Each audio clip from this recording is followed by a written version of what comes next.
एक राजा और रानी की लंबी कहानी, प्रेम, त्याग और विश्वास की मिसाल। बहुत समय पहले की बात है।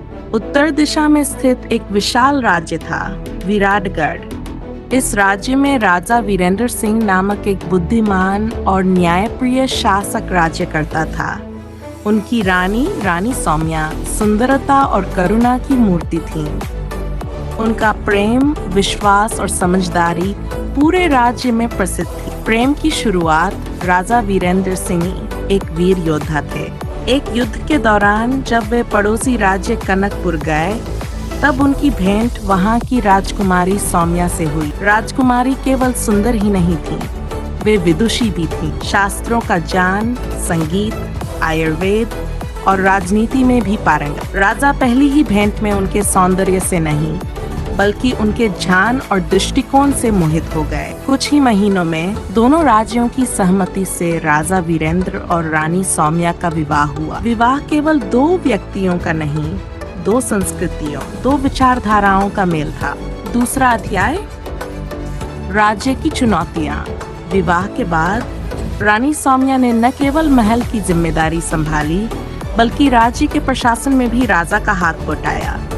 वे किसानों की स्थिति सुधारने में लगी, महिलाओं के लिए शिक्षा केंद्र खुलवाए और जड़ी बूटी चिकित्सा का प्रसार किया। इसी बीच राज्य के पश्चिमी भाग में विद्रोह भड़क उठा। वहां का एक सेनापति भानुसेन गद्दी पर काबिज होना चाहता था।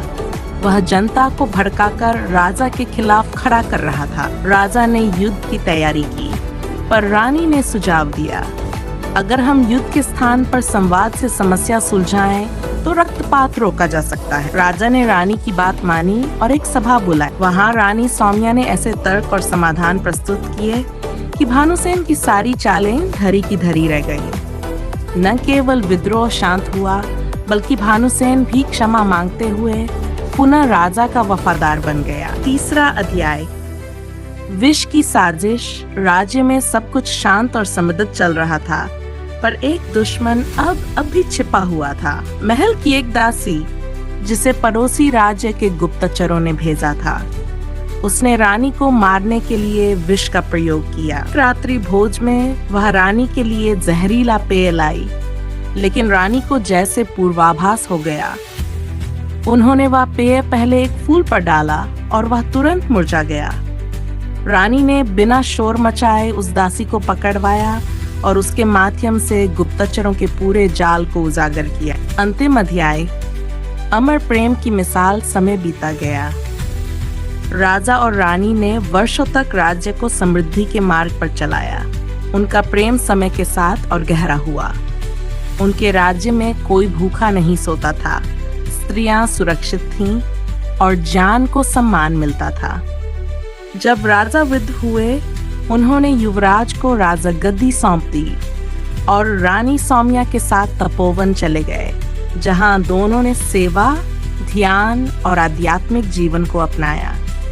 कहा जाता है, जब वे संसार से विदा हुए तो एक ही अग्नि में दोनों ने शरीर त्यागा।